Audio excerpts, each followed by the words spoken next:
Gente, uma redação é, na essência, algo que vai comunicar ideias, informações e opiniões. Não necessariamente precisa ter palavras. Porque se eu chegar aqui para vocês e fizer isso, comuniquei alguma coisa?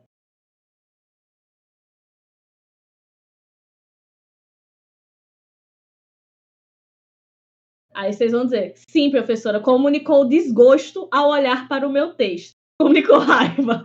Pode ser também. Percebam que foi passado alguma coisa a partir de uma percepção visual. Não houve apresentação de comunicação verbal aqui, como eu estou fazendo agora, mas algo foi comunicado. E aí, esse texto aparece em diversos contextos diferentes. É texto para tudo quanto é lado, gente, na sociedade. O problema é que nem sempre a sociedade pega aquele texto ali e realmente interpreta. O pessoal parece que está, sei lá, numa montanha russa, só que aí você está recebendo informação de todo lado e você fica, ai meu Deus, socorro! E nunca entende nada. Então, para a gente poder escrever bem e também tacar o nosso texto nessa montanha russa, precisamos centralizar para entender bem a parte teórica, certo? Para o contexto que vocês mais vão usar, nós temos provas escolares, vestibulares, concursos e, em alguns raríssimos casos no Brasil, situações profissionais. Certo? E aí o texto vai passar por regras que são pré-definidas dentro do contexto da sociedade a respeito do seu formato, conteúdo e a produção sempre terá coesão, coerência e adequação à proposta. Gente, isso aqui é universal. Tem em todo o texto. Se você domina bem essa parte, para o Enem, você domina bem para todas. FUVEST, VUNESP, UERJ, Unicamp, UEMA, US, UFRR, SSA, todas. Tentei ser muito democrática aqui. Só não mencionei o Centro-Oeste. O UNB, pronto, foi. Falei de todas as regiões, eu acho. Menos o Sul, mas o Sul não é nem região. Não é coisa de gente lá, não. O Outrider perguntou: eu fiz redação ano passado no Enem, professor, e tirei 580. Você acha que foi uma nota boa? Pois foi a primeira redação que eu fiz. Olha, para um primeiro texto tá muito bacana. E eu acredito que você consegue fazer uma evolução legal disso. Eu tenho uma aluna particular que na primeira redação ela tirou 620. A gente já está na terceira redação dela. Ela saiu de 620 para o 920. 300 pontos de diferença. Então, é completamente possível. Você só precisa fazer esse acompanhamento. Certo? Tenha certeza de praticar no mínimo, a cada 15 dias. Se possível, toda semana. Mais de uma vez por semana já é meio preocupante. Aí eu recomendaria um acompanhamento psicológico, uma coisa psiquiatra. Sei lá, 2 a 3 redações por semana, eu acho exagero. Aff. Gente, no Twitter tem várias professoras que se disponibilizam a corrigir. E eu tenho em contato um grupo de corretores gigantesco. Se vocês quiserem, eu pergunto para eles a respeito de valores. Vamos meter 51 redação em 6 meses igual um certo alguém. Não vão não, que eu não deixo. Uma vez a cada mês, tá bom? Não. É o mínimo do mínimo do mínimo. O ideal seria realmente 4 redações por mês. Gente, para quem não sabe, a Lê tá no curso pago, tá? Ela é, na verdade, a minha designer. Posso dizer? Eu acho que eu posso dizer assim. Ela é designer de todo o visual do curso em relação à divulgação. E aí ela já acompanhou, ela assistiu a primeira aula e ela tá com acesso às aulas de literatura, a todo o material extra que vai sair. Ou você presta atenção na aula ou você faz o carrossel. As duas coisas não dá. Então depois, se vocês quiserem saber como é o curso, pergunta para ela. Porque ela sabe, viu? E sabe muito. Então vamos lá, a gente já entendeu o que é um texto. Aqui, Letícia, o legal é que você perdeu a primeira aula, essa de hoje compensa, tá? Você perdeu a primeira aula do curso, essa de hoje vai super compensar. Agora vamos entender quais são as partes de uma redação, turma. A gente tem o título, que é opcional, isso vai depender da proposta, da banca que está te cobrando. Introdução, desenvolvimento e conclusão são obrigatórios em todos os textos, inclusive os textos que são não verbais. Pensem o seguinte, uma tirinha da Turma da Mônica que é dividida em 3 quadros. A gente tem começo, meio e fim. Mesmo que não haja nenhum balão de fala, de pensamento, com interjeições, com onomatopeias, a história se desenrola dentro daquilo ali. E é começo, meio e fim, certo? Professora, você chamou de começo, meio e fim, mas no slide está introdução, desenvolvimento e conclusão. Qual é a diferença? Nenhuma, gente. É que introdução, desenvolvimento e conclusão é uma nomenclatura mais adequada para textos dissertativos e começo, meio e fim é mais adequado para textos narrativos, tá? Para além disso, toda produção precisa ter linguagem adequada e seguir uma estrutura e formato típicos daquele tipo textual. Tudo isso aparece em todo e qualquer texto, tá bem? É um jeito de se pensar, Outrider. Eu acho que a gente pode colocar assim.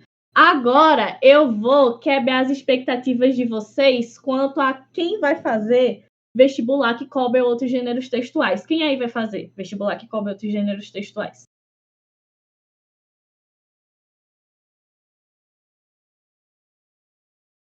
Eu vou contar um negócio para vocês. Dependendo do tipo textual, vocês não vão fazer nada de diferente daquilo que já faziam num tipo textual original. Nesse momento você olha assim, professora, como assim? O que a senhora quer dizer com isso? Gente, vejam o seguinte. Gênero textual não é o bicho de 7 cabeças que o professor do Insta fala para vocês para vender aqueles trocentos cursos que ele tem. O gênero textual muda de acordo com onde eu coloco o meu texto, onde eu estou veiculando o meu texto. Por exemplo, se eu, sei lá, peguei aqui, eu fiz uma carta argumentativa explicando para o presidente por que a gente precisa acabar com o Enem e acabar com o processo seletivo desigual para a entrada na universidade. Poxa, essa carta está muito boa. Eu acho que além de mandar pelo correio, eu vou mandar por e-mail. Eu coloquei exatamente do mesmo jeitinho, só que no e-mail. Qual é o gênero textual disso aqui? Carta ou e-mail? Ou qual é a diferença? Quem sabe me explicar?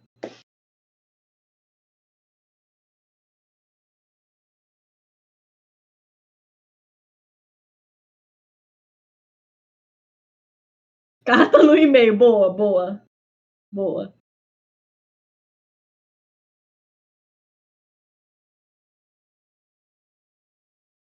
Depende do veículo, então, o e-mail. O raciocínio da Lindinha foi certo, gente. Se eu coloquei no envelope, enviei, fiz exatamente no formato de uma carta, é uma carta. Só que se eu coloquei dentro da caixinha do Gmail, do Outlook, sei lá quais são as plataformas de e-mail hoje, passa a ser um e-mail. Porque o que diferencia um gênero textual de outro, se fazem parte do mesmo tipo textual, é onde eu estou colocando aquele texto.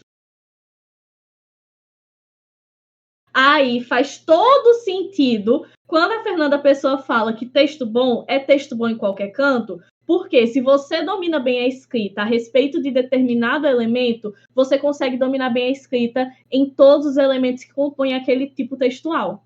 Basicamente, não há diferença, aliás, ou há diferença mais mínima, por exemplo, para carta e e-mail, para dissertação argumentativa e artigo de opinião, para crônica narrativa e crônica descritiva.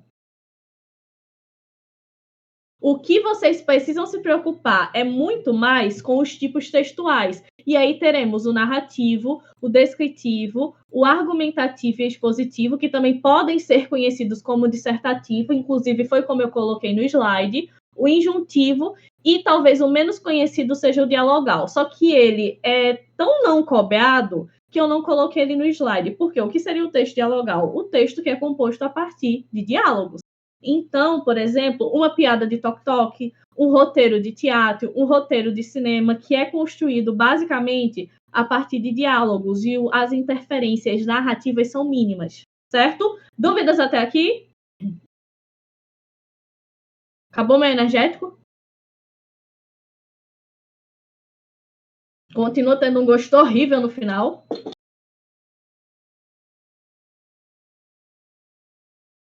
Gente, eu acho que a gente podia criar um clima assim, meio de sala de aula presencial no chat, né? Sei lá, alguém podia roubar a borracha de alguém.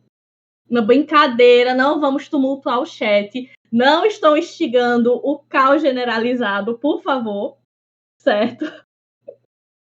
Então vamos lá, a gente vai começar aqui entendendo um pouco do texto narrativo, certo? O objetivo do texto narrativo aqui é contar uma história, seja ela real ou fictícia, e sempre vai envolver personagens, enredo e contexto.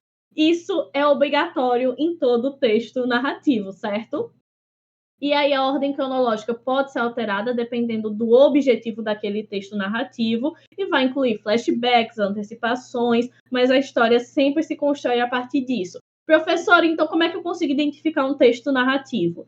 Se você vai observar se temos personagens, se o narrador é feito em primeira ou terceira pessoa, aqui não tem espaço para aquele narrador em segunda pessoa que você adora ler fanfic no Wattpad, tá? De olho em vocês. Leitura da apostila ninguém faz. Agora, ler a fanfic com SN lá, tá todo mundo em dia, né? Coisa feia. Gente, agora eu vou contar um fato curioso que quem já é meu aluno sabe, mas a galera novata não. Tem uma fanfic lá no Wattpad que inclusive ficou por muito tempo no top 1 do casal Foco da Fanfic, que é minha. Fui eu que escrevi. Inclusive, tem um monte lá que eu preciso terminar. Em algum momento nas férias isso vai acontecer. Mentira, não vai acontecer, não. Lá no Wattpad. Só que vocês nunca descobrirão qual é e qual é o casal. Certo? Para além disso, a gente vai ter também um enredo que mostra a sequência de ações que vão compor a história. Geralmente é como a gente teoriza o que vai acontecer naquele texto. O espaço, que é onde a história vai acontecer, e o tempo, que é o momento ou duração da narrativa. Nesse ponto aqui, eu quero fazer uma pergunta. Quem sabe diferenciar conto de crônica? Realmente, o aplicativo é uma bomba. Pior é o Artivophone, ou eu leio na minha cabeça AO3. Não abram, não participem, não usem. Crônica é menor e com o dia a dia. Parece até que a Letícia já assistiu às aulas gravadas do curso, gente. O que marca a diferença, pessoal, é o fato de que temos um tempo muito mais marcado na crônica. Por exemplo, a crônica é um texto que narra acontecimentos de uma manhã, às vezes de uma ida à padaria. São tempos muito curtos. Se fosse colocar em uma coisa para medir, eu diria que no máximo uma semana é o tempo de acontecer a história de uma crônica. Um conto pode acontecer, sei lá, em até um ano ou mais. E não tem essa obrigatoriedade de compor algo que seja fidedigno ao cotidiano. Ela pode tratar do cotidiano, mas ela não é obrigada a tratar do cotidiano. E a gente vai ser apresentado a uma coisa chamada de realismo fantástico, um tempinho depois na literatura. Tópicos de literatura para a aula de literatura. Aqui a gente vai tratar agora do texto descritivo. Professora, sempre confundi o texto descritivo com o narrativo. Como é que eu posso diferenciar? Eu falei que a minha garganta ainda não estava 100%. Mas a Letícia viu, segunda-feira na aula estava pior.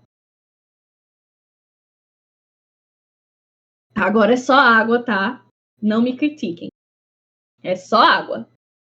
Eu podia tomar uma vitamina C, né? Para dar aquela acordada. Bom, enfim, vamos lá. O texto descritivo, gente, às vezes vai vir junto do narrativo. Professora, como assim? Tá começando a me confundir, eu vou chorar. O emocional de vocês é de uma mosca, né? Calma que eu vou explicar. Vejam, o texto descritivo, antes de eu mostrar a relação dele com o narrativo, tem um foco em retratar pessoas, lugares, objetos ou situações de forma detalhada. Óbvio, né, professora? Se a gente vai descrever, a gente vai detalhar. Agora vocês sabem, para me dizer que é óbvio, todo mundo sabe. Quando eu pergunto, vocês começam também na base aí em casa. Não, eu vou cancelar a aula e vou começar um número de stand-up aqui, porque responder meus questionamentos ninguém responde. Agora botar kkk no chat é com vocês mesmo. Bom, gente, o texto descritivo vai ter esse... eu avisei para vocês do chat da equipe, eu tô meio energético hoje, essa aula será de qualidade duvidosa.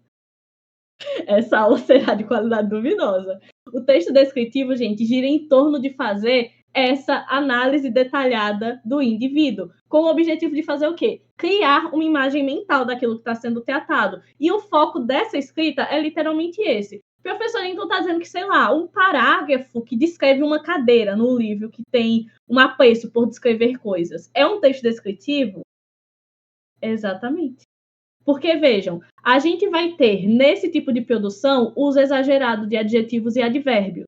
Então, nós vamos utilizar muitas expressões para classificar e descrever alguma coisa. Por exemplo, a Lindinha colocou: a qualidade é impecável. A sanidade, eu tô louca para saber o que ela vai complementar sobre a minha sanidade.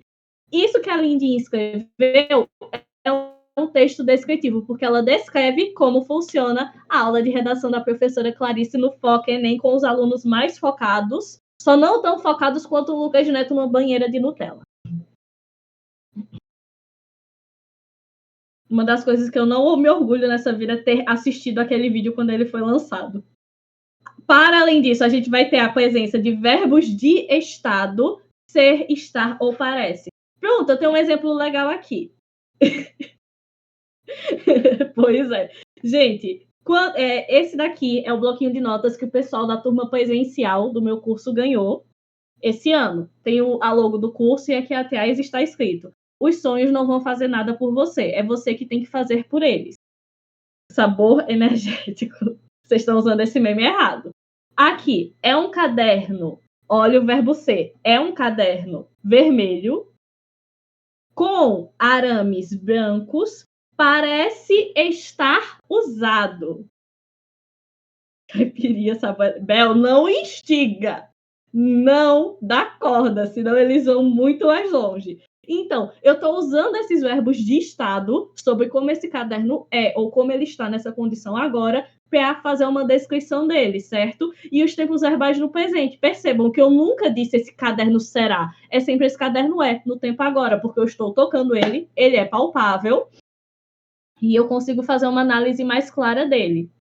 Linguagem sensorial, apelando aos sentidos, visão, tato, audição, paladar e olfato. Professora, não entendi. Pensem o seguinte, a galera que lê, sei que vocês são poucos, mas eu sei que estão aí. Quando vocês chegam naquela parte do livro em que vai descrever uma enteada na cafeteria, uma enteada na cozinha da avó, uma enteada em algum lugar afetivo, eles não utilizam recursos voltados ao cheiro das comidas que estão sendo produzidas ali para poder fazer uma descrição do ambiente?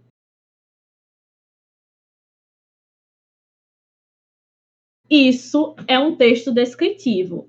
Quais são os gêneros descritivos que a gente tem? Os diários, os poemas descritivos. Esse é que é o ponto que eu quero chegar, que trata da pergunta do Teus.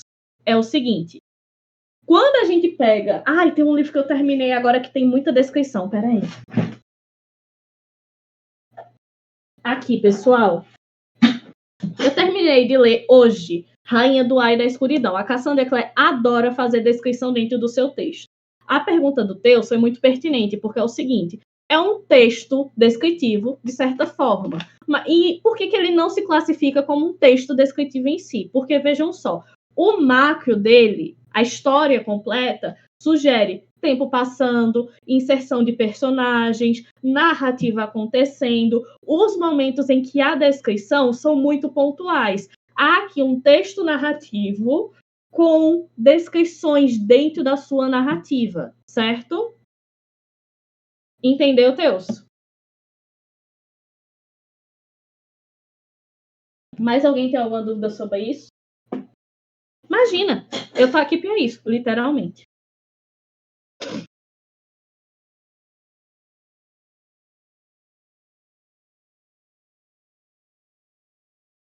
Gente, eu espero que vocês estejam aproveitando muito essa aula para fazer memes e divulgar o projeto do Foca pela internet, porque além de eu conseguir ficar acordada, a única utilidade do energético está sendo essa. Pelo menos eu forneço uma aula engraçadinha que vocês focam e tem os memes para poder divulgar o Foca. Eu devia fazer um concurso, né? O meme mais criativo ganha uma redação corrigida ou uma mentoria daquelas de 15 minutos que eu faço. Bel, o que você acha? Tem que saber da diretora, né? Se eu posso fazer isso. Já ganhei.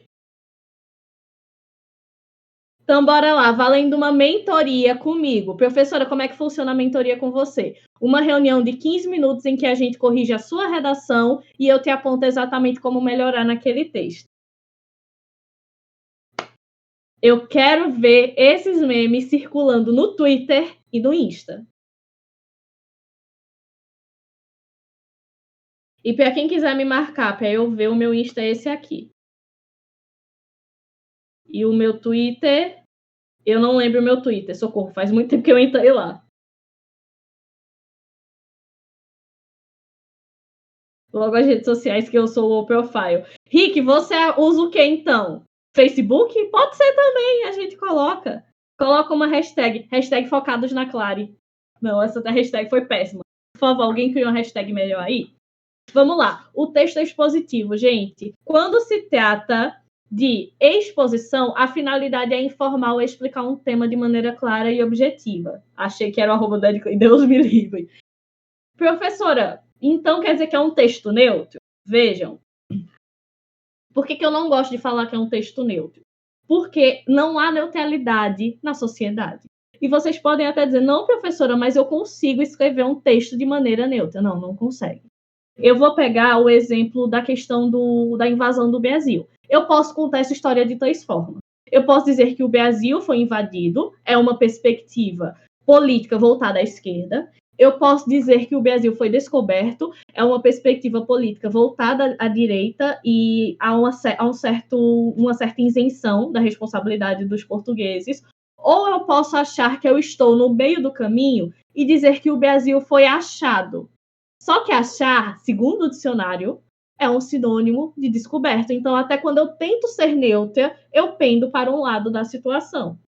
Nessas questões, acho difícil que um texto expositivo seja neutro ou meramente expositivo, como a gente coloca. Porém, se nós trazemos a questão do texto expositivo na perspectiva de tratar da catalogação de um animal, por exemplo, eu vou classificar um artigo científico sobre baleias cachalotes.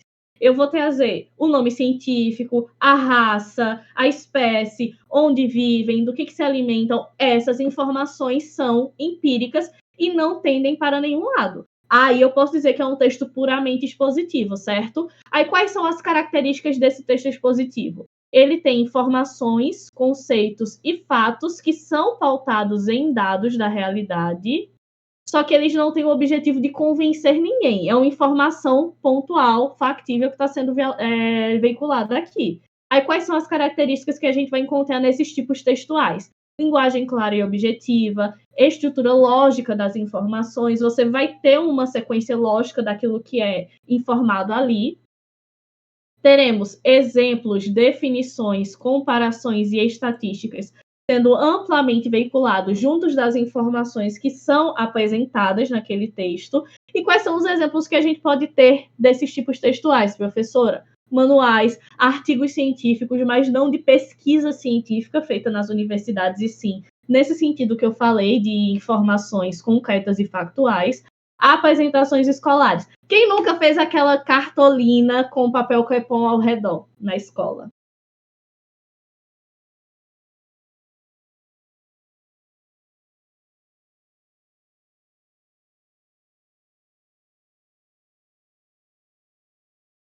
Era.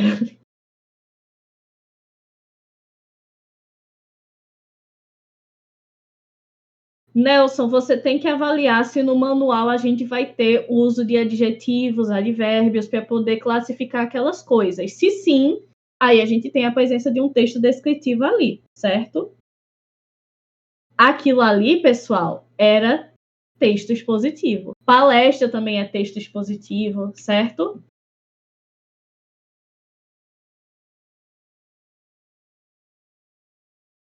Pode perguntar, Outrider, que eu não vi a mão levantada aqui, eu só tenho acesso ao chat.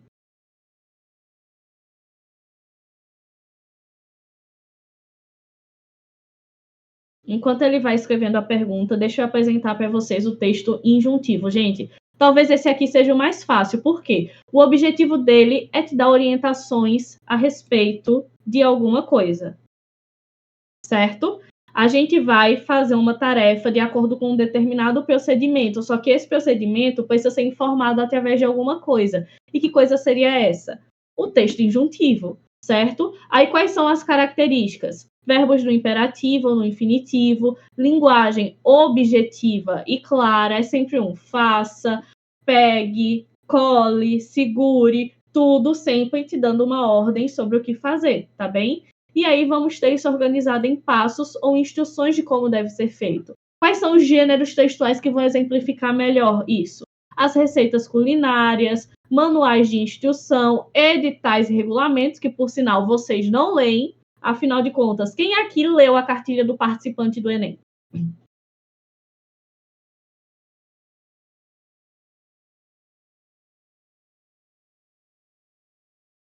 Pode mentir?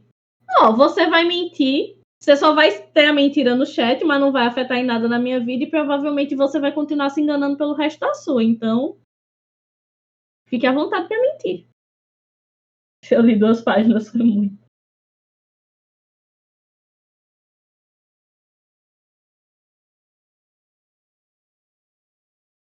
Vocês, deixa eu ver se eu entendi a mentalidade de vencedor de vocês. Vocês estão em um processo avaliativo desigual, que vocês já sabem que é injusto, e mesmo sabendo que é injusto, vocês não se dignaram sequer a ler as regras da injustiça pela qual vocês vão passar, para poder reclamar com propriedade. É isso?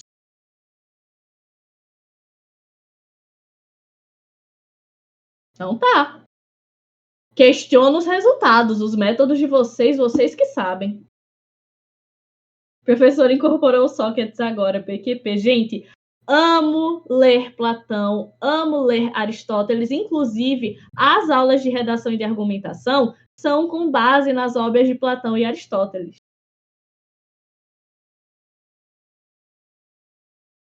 Outrider, que situação? Você estuda em qual IF? Eu tenho alunos do IF do Mato Grosso do Sul. Não, só do Mato Grosso do Sul eu fico devendo. E aí eles têm uns perrenguezinhos com os professores de redação por lá. Ah, você é de Pernambuco também. Poxa, a gente está entre iguais. Eu também sou de Pernambuco. Fala pessoal da tua escola me chamar para fazer um aulão lá. Eu super iria. Abençoar as canetas ao vivo. Que no final do ano vai ter benção das canetas, tá? Acredite, isso acontece com mais frequência do que vocês imaginam. De, por exemplo, na escola, um aluno passar mal e aí juntar 1 ou 2 professores ou o professor e um coordenador para levar ele no hospital. É muito mais comum do que vocês pensam.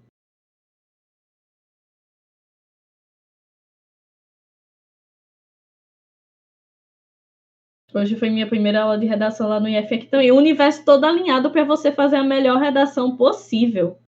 Vamos lá, o texto dissertativo, que é o pesadelo de vocês, o monstro debaixo da cama, o bicho-papão dentro do armário. Gente, o texto dissertativo se divide em dissertativo expositivo e dissertativo argumentativo. O dissertativo expositivo toca diretamente o texto expositivo que a gente viu mais cedo. Então, isso aqui a gente já conversou sobre, certo? Quando a gente fala de dissertação argumentativa, a gente fala da defesa de um ponto de vista, tá? Professor, então, quando o texto tiver lá, dissertação expositiva, eu me desespero que eu não sei o que fazer? Quem aqui se desespera porque não sabe o que fazer quando vê no vestibular tradicional? Dissertativo expositivo.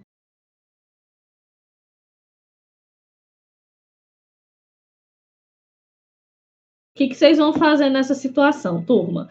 Primeiro, não se desesperem, porque até o Enem usava a nomenclatura dissertativo expositivo lá em 2000 até 2009, se não me engano. Segundo, vocês vão tecer a estrutura de acordo com aquilo que o texto de apoio apresenta, é dali que vocês vão retirar os argumentos e definir a orientação do texto, porque o texto não vai ser dissociado. Atenção, eu não estou falando aqui para copiar do texto de apoio, eu estou falando para basear a sua argumentação nele. E no final você não vai propor uma solução, você vai fazer um encerramento do texto, retomando o que você falou antes. Sim, você vai repetir, mas com outras palavras, E se a frase tema permite dar essa abertura, você chama atenção para a necessidade de resolver. Se a frase tema não dá essa abertura, você não fala, que é, por exemplo, medidas para não sei o quê. Você não precisa elaborar uma proposta de intervenção, mas aqui você pode chamar atenção para a necessidade de resolver. Portanto, é necessário que se resolva e tarará, e aí você vai desenvolver isso, certo? Agora, quando a gente fala de texto dissertativo argumentativo, você tem uma tese, e essa tese é reafirmada com base nos argumentos, que a gente chama de D1 e D2, carinhosamente. Se bem que eu não vejo motivos para sermos carinhosos. Nós somos carinhosos com os nossos amigos. E o desenvolvimento da dissertação argumentativa do Enem injusto não é amigo de ninguém. Tá bom? Então vamos lá. Quais são as características principais desse texto em questão? Introdução apresenta tese, tem posicionamento e o desenvolvimento é feito de maneira lógica e coesa e, acima de tudo, defende essa tese, certo? E a conclusão, com o fechamento e proposta de intervenção. O fechamento não é tão necessário. Professor, o que é um fechamento? Na aula de projeto de texto, vocês vão ver isso com mais clareza, certo? Agora, a proposta de intervenção é obrigatória. Para além disso, linguagem formal e objetiva. Gente, linguagem formal e objetiva, vou ser bem clara aqui. Não significa que vocês vão incorporar Machado de Assis e Clarice Lispector. Significa que vocês vão usar palavras corretas e objetivas, mínimo de adjetivo e mínimo de advérbio possível, em um texto claro. Porque se eu ganhasse uma moeda para cada vez que eu vejo um estudante colocar na redação corroborar como se fosse sinônimo de colaborar, eu estaria muito perto de ter a riqueza do Elon Musk.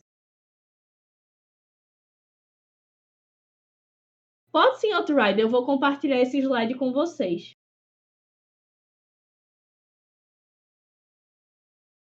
Corroborar-se-á, corroborar. Eu vou dizer o que tu vai corroborar, lindinha. Certo? Então, a gente finalizou essa parte inicial. Agora eu vou dar um intervalozinho para vocês, aqui uma coisinha rápida.